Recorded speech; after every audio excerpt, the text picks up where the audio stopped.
but the Cleveland Browns are a laughing stock in the NFL right now. And it's sad because it looked like we came a long way.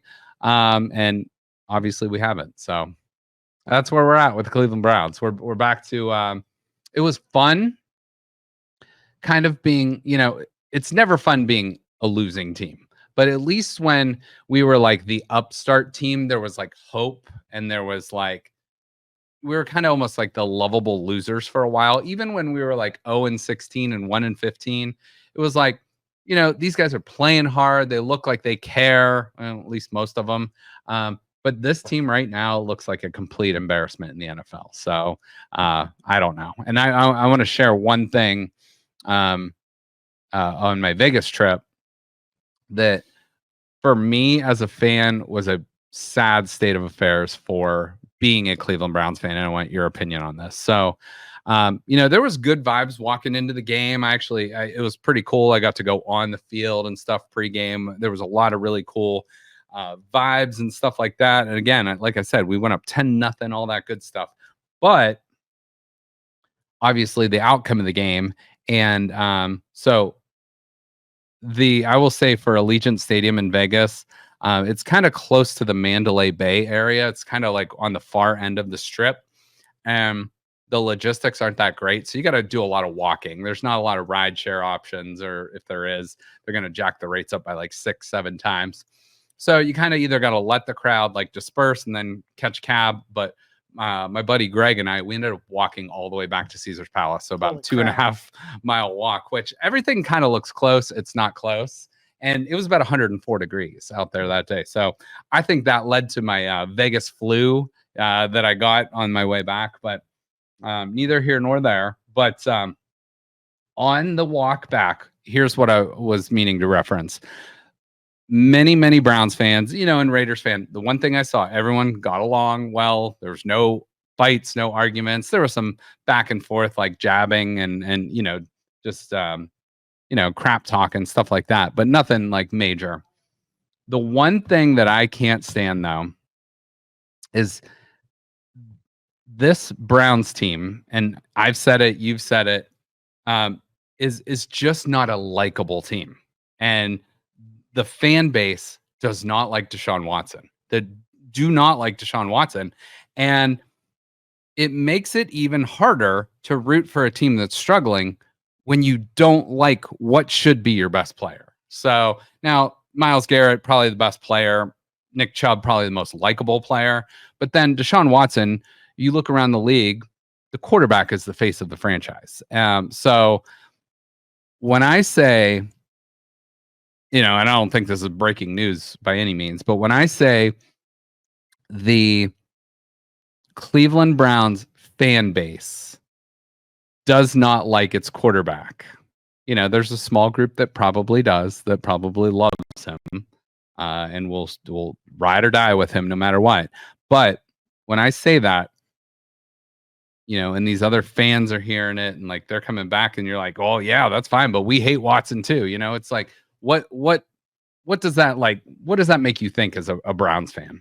Well, I think we were all kind of tolerating him as long as he did a job better than even his stats. We'd have tolerated a whole lot. But if you suck and you're unlikable, you're under the bus. Like you were under the bus already.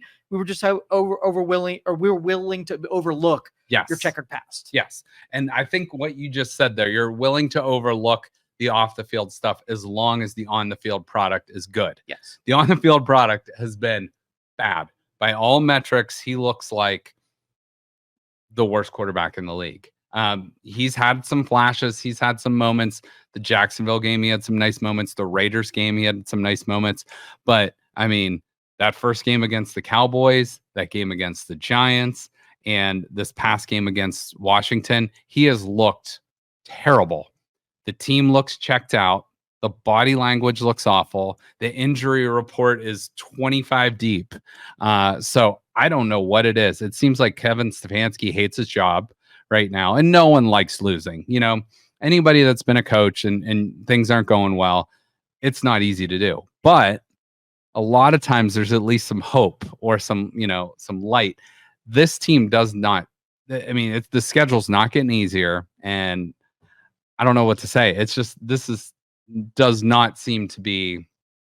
This seems to be kind of the season from hell right now where we're going. And a lot of people, including myself, like I thought this Browns team might not be as good as last year. They might take a step back in some areas, but I still thought this was a playoff team, a 10-7, 11-6 type team.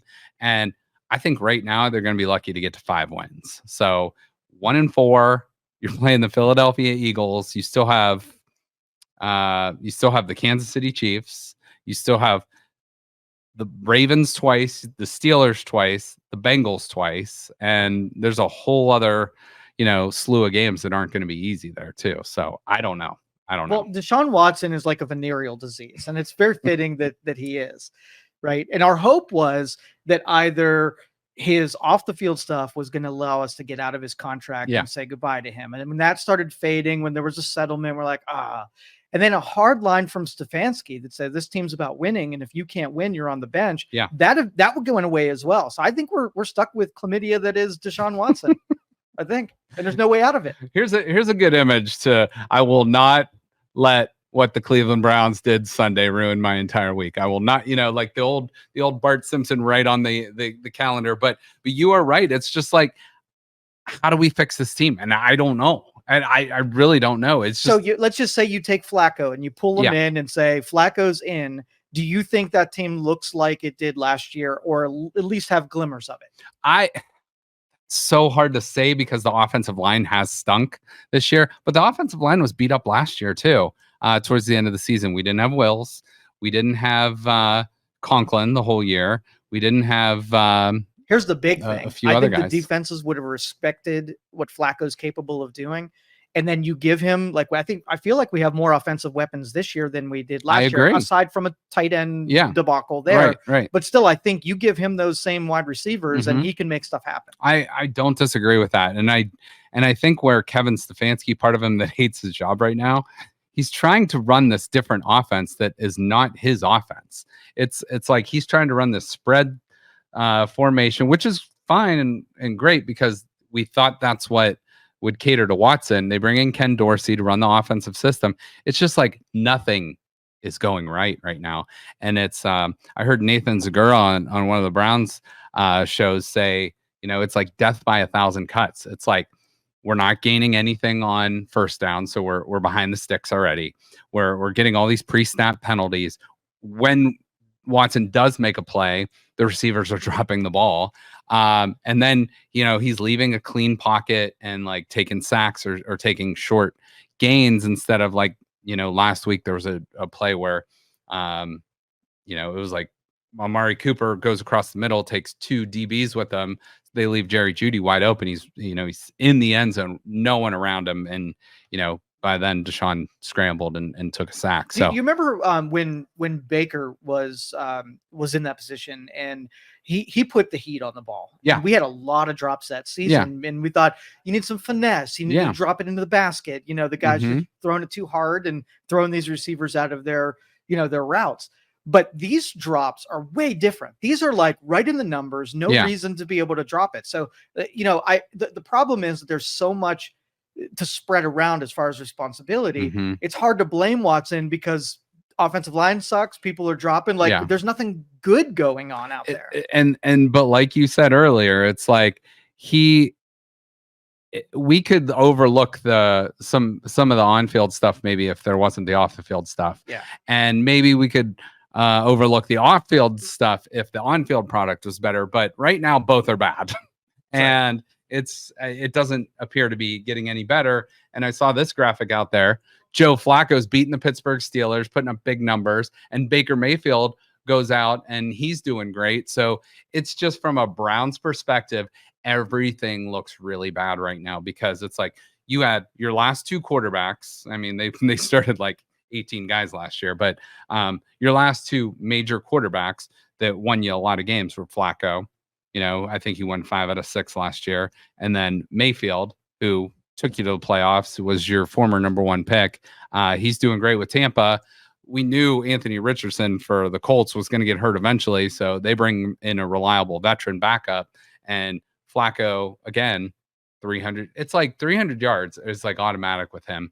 And for the Browns, just nothing looks easy. Everything's just like this gut punch of it's like because we don't like the dude. It's really hard to like the team. Like let's just say we're at 5 wins. I still don't think he's the right quarterback for this team. No. So. And you know what? I was thinking about something, and I put this graphic together right before the show started. So I put a list out there of every single quarterback situation in the league right now. So, and I'm gonna have you help me fill in the blanks with this. So I'd rather have Watson as my quarterback than Patrick Mahomes. No.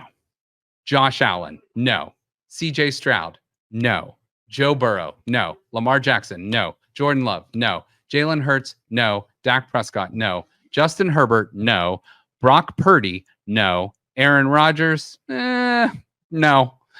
Jared Goff. No. Matthew Stafford. No. Tua is often banged up and injured, but when he's healthy, he plays well.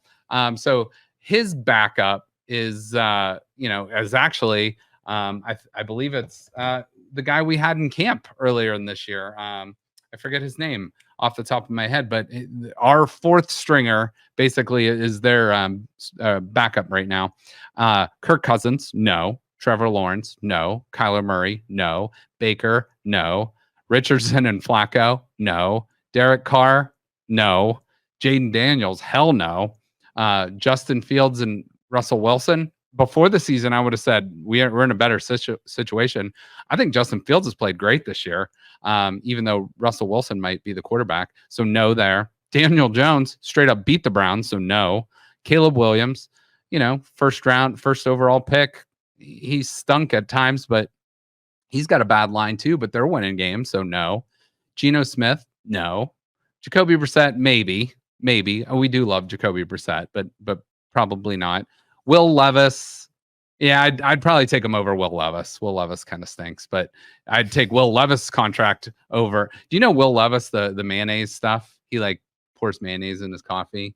There's like a Chanel is coming out with like a scent of mayonnaise for him. So yeah, it's kind of weird, but yeah. Gardner Minshew already beat the Browns this year. He's still a dick. he is, but you'd probably still take him and his contract over Watson, right? Doesn't dance. Bryce Young stinks, but he's on a rookie deal. Andy Dalton's winning games now for Carolina. Sam Darnold's been the resurrection story of the league, and Bo Nix looks like a good quarterback. So I don't know if there's maybe Will Levis or Jacoby Brissett. I would take Deshaun Watson over right now out of all the other quarterbacks in the league. So the Browns are in a real bad situation right now. You have the rest of this year. You have 2 more years, which they've kind of backloaded the contract. Now, money doesn't really matter. Like the money in the sense of like how much the Haslams pay him, whatever. That's not coming out of our pockets. But what it does have implications on is the salary cap. And the Browns aren't getting out of that. So the Browns might have to just take their medicine after this year, cut him, let the dead cap hit, or he's the highest paid backup in NFL history. So I don't know what the answer is, but at this point, it's like, why not throw Jameis Winston out there? Everybody loves him. He was a former number 1 draft pick. He's got the talent. He's led the league in passing yards before. He's led the league in touchdowns and interceptions in the same season before. So he's a guy that's very much like Joe Flacco. He's going to take chances. He's going to do, but he's going to be out there, and he's not going to give up on the team. He's not going to like have this terrible body language. So I think if it goes poorly in Philadelphia this week, you might need to make a change. So I don't know what the answer is. I have lost a lot of interest, as I know you and I'm sure many Browns fans have, because this team is very hard to root for. This is a team and I've said this many times. I was a Browns fan long before Deshaun Watson. I will be a Browns fan long after Deshaun Watson. But this period of time is a very difficult time to root for the Cleveland Browns. So I don't know. I got no words, man. Like I think I'm all shit talked out. So, okay, let's go over a few things here. So we did this a while back. Being a Browns fan, the 7 stages of grief as a Browns fan. So the first time I did this was about 2 years ago. Joe and I talked through the 7 stages of grief after, ironically, Joe Flacco came back and beat the Browns in I believe it was week 2 of the 2022 season. And the Browns gave up they were up like 11 or 12 points or 13 points with like a minute and 30 seconds left. The Jets came back and beat them. So that was the first time we did this. We're going to revisit this because, there's always pain being a Browns fan. Always. Why you got to do this? So, why? But I'm trying to help the people out there, Joe. This is a public service. This is part of our... Yeah. Okay. And as you can see, Cleveland here, Cavs fan. So Cleveland, this really applies to all Cleveland fans. Or any disgruntled fan base out there. So take the C and put a Detroit symbol on it or whatever. Take any city that has struggled in sports and this will apply to them. So hopefully you'll get some life lessons out of this. But here's the 7 stages of grief. Not just being a Browns fan, but any sports fan. But we're going to apply them to the Cleveland Browns in this example. So stage number 1. Shock and denial. Basically, you're numb. So I feel like a lot of us have gone through the shock and denial stage this year. Would you agree? I agree. So especially after that game 1 loss to the Cowboys, we thought, they might not win. It's a close spread, but you know what? They ended up getting their ass kicked. That was bad. So that's stage 1. You just gotta unnumb yourself eventually, and then you get to stage 2. Stage 2 is pain and guilt. It's painful being a Browns fan. You feel guilty. Maybe you're not rooting for another team, or maybe you've subjected young children to the fandom of your favorite team, or whatever it might be. So pain and guilt, stage 2. Stage 3, you slightly move on and you're in the anger and bargaining stage. I think a lot of fans stay in stage 3 for a while. And I think that's kind of, I think we go through all 7 stages, but like sometimes you might just revert and stick in a stage. I think Browns fans oftentimes stick in stage 3, that anger and bargaining stage. But as seasoned Browns fans, since we're practiced at it, we can slide through some of those stages. That's true. Without getting but we get, and like anger and bargaining might be like Sunday night into Monday morning, and then you're like, okay, I slept on it. Like, all right, now let's see where I go. And stage 4, then we get into depression. That's where I was. Sunday. Yeah. Stage 4 for me was all day Sunday, depression. And listen, I know there's real life problems out there. I get it. You know that. I know that. People have real problems, but sports are supposed to be a way to escape from those things. The Browns oftentimes bring those things back to a full head. So depression, Sunday was a beautiful day. It was like the first day I started feeling good too. So I went outside. It was the last day I had my pool open.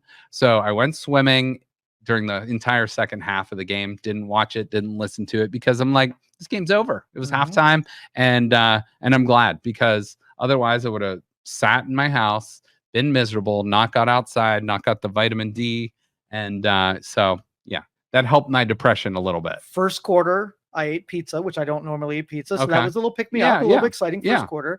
Second quarter was bourbon. Okay. Where I had, enough to be able to tolerate the second quarter. Sure. And then I took a nap in the third quarter. So I didn't see the end either. And I woke up and I was not even surprised or shocked at all. No, not at all. And I mean, it's like at this point, as fans, the Browns are not putting a product out there that is worthy of watching.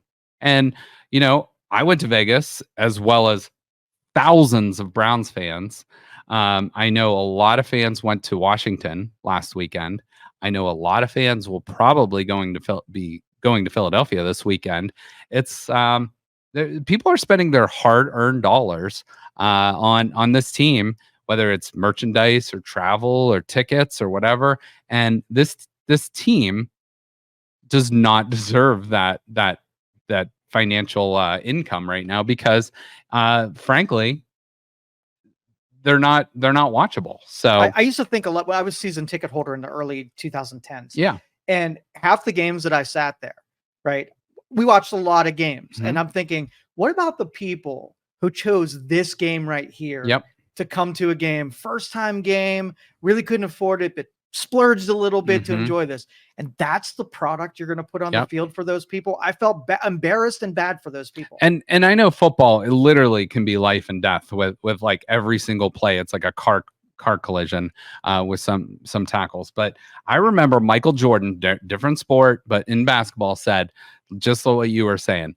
He's like, what if this is the only time this kid will come see me play? He is going to go out there and do everything he can to put on a show for that kid that that his family might be able to afford one game to go to. And it's like, if that's the one game, I want to show out no matter what. And that's the case with so many things. So let's go to stage 5. Stage 5, the upward turn. We got a little bit of hope.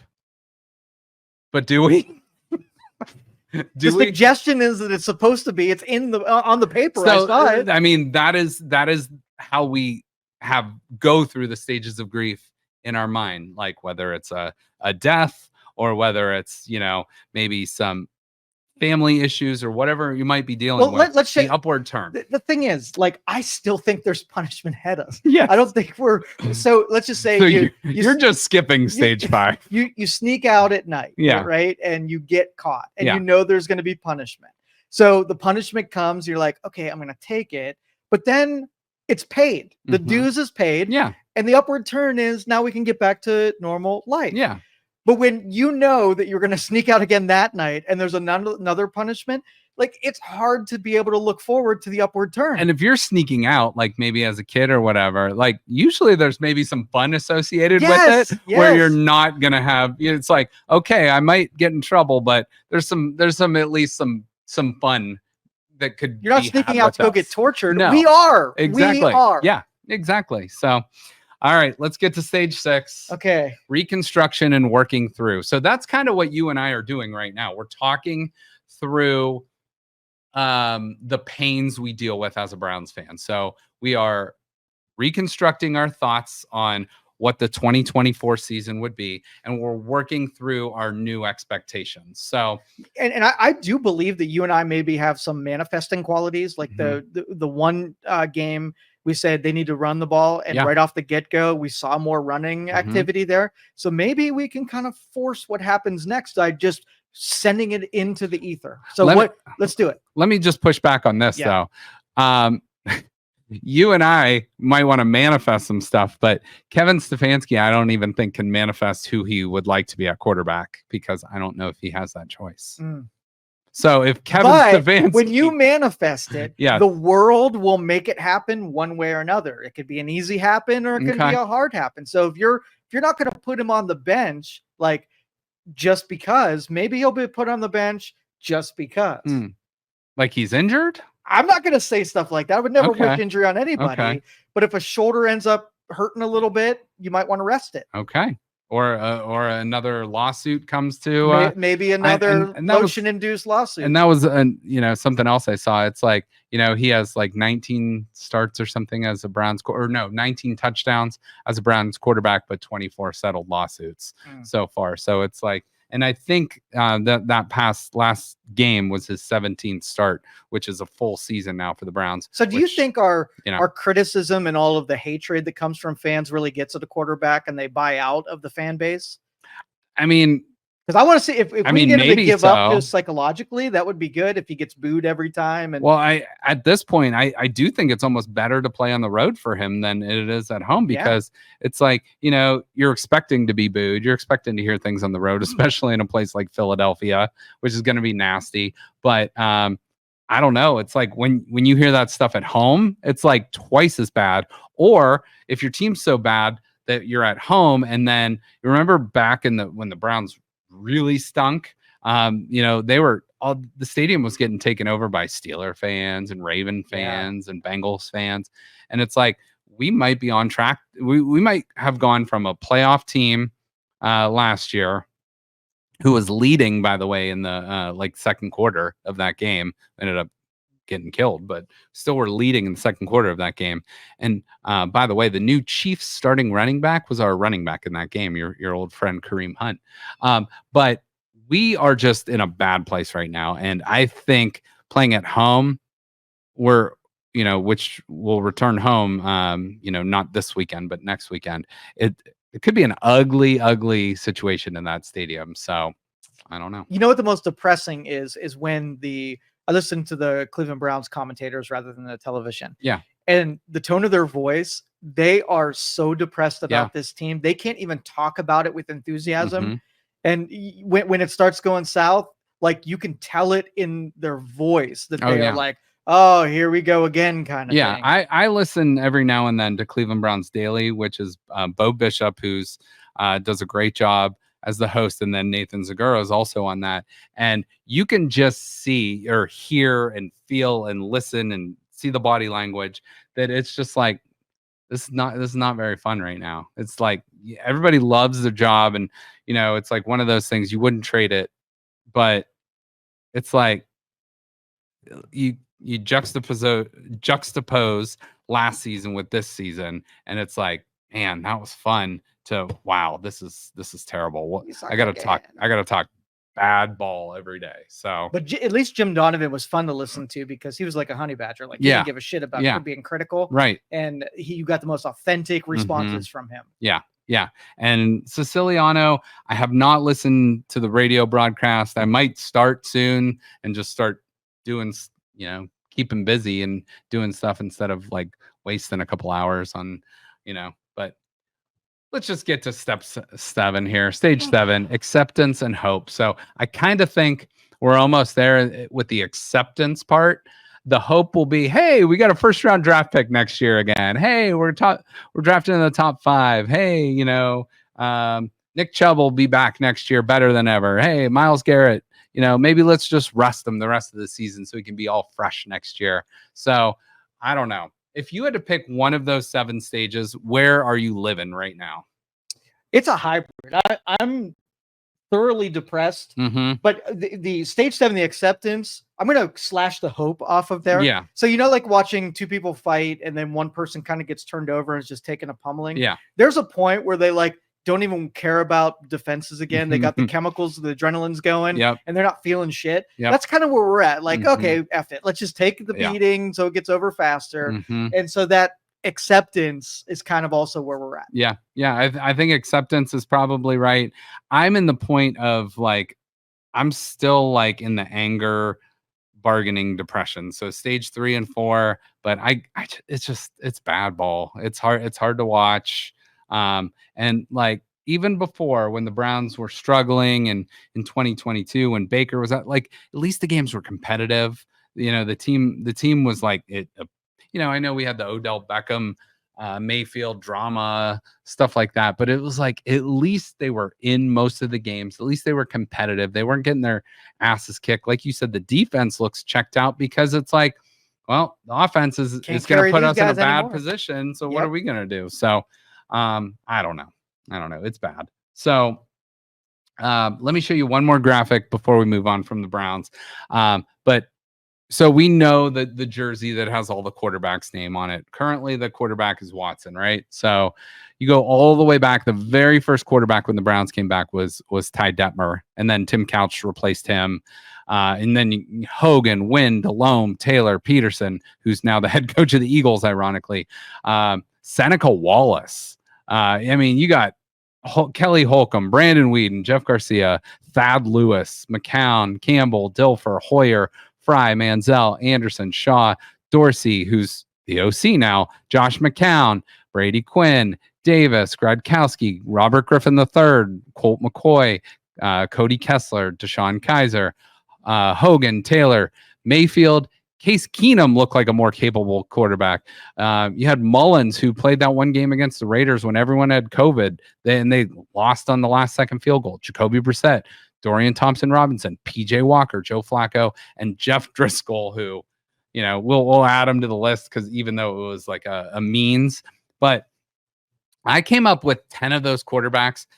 just on the Browns that I would rather have over Watson. And I put Tim Couch. Now, if you took those quarterbacks, what I'm trying to say, if you took their skill set when they were on the Browns and plucked them and put them on this Browns roster. So I'm not saying like the best version of Jeff Garcia, because Jeff Garcia was awesome with the 49ers, but when he got to the Browns, he wasn't that good. So I didn't put him on this list. But Tim Couch was the former #1 overall pick. He was thrown into an awful position, but I would put Tim Couch on this list because I thought he was a very capable quarterback, just didn't have the team around him. Derek Anderson, I thought was awesome. Oh, he was my favorite, he honestly. was so much fun to watch, and he was so good. Baker, obviously, put Baker on this one. You're probably winning a lot more games. Joe Flacco, Brian Hoyer, Kelly Holcomb, who played awesome when Tim Couch got hurt and actually almost beat the Steelers in the playoffs.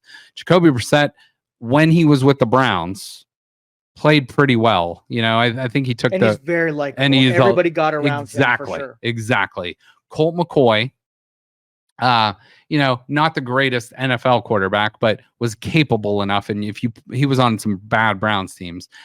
Dorian Thompson-Robinson, who we've seen beat the Pittsburgh Steelers last year, and then he's not on this jersey list, but I put Jameis Winston on there because I think Jameis Winston would play better right now than Deshaun Watson. So that's my list. Anybody on that list that you?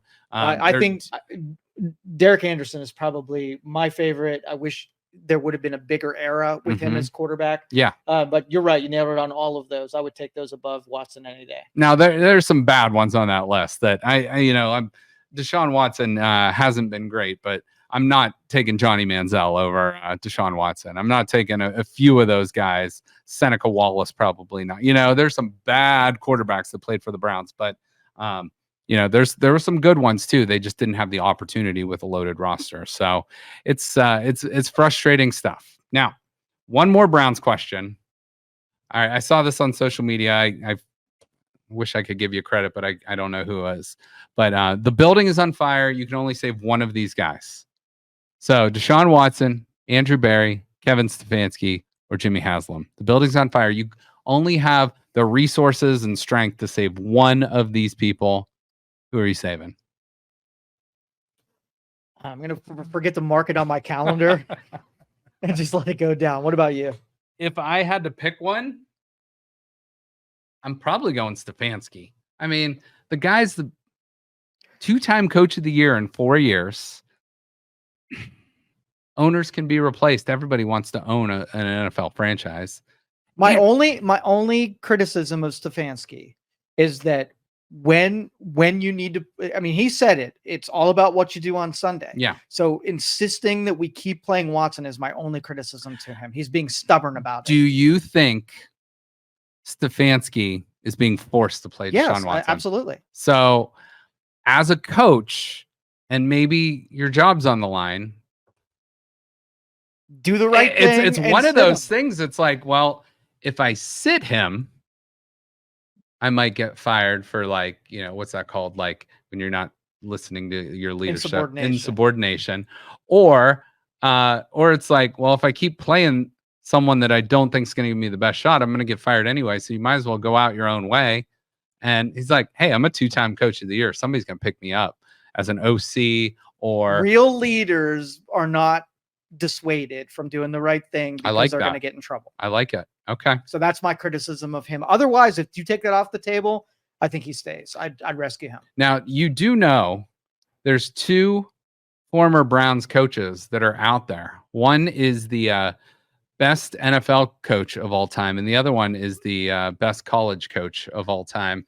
Look at that. Look at those Browns sweatshirts. Those are freaking nice. I wish they brought those back. I would buy that in a heartbeat. I like the collar. Oh yeah. I like the collar. I think the collar, I think Saban's going with like the polo underneath the crew neck. So, but that's a good look. And the Belichick turtleneck. The turtleneck. Oh. Those were big in the early 90s. Heck yeah. Those were like the ones that weren't a full shirt. They like just came down to here and it was a faux turtleneck. Oh yeah. That's probably what that was. Okay. Sure. Okay.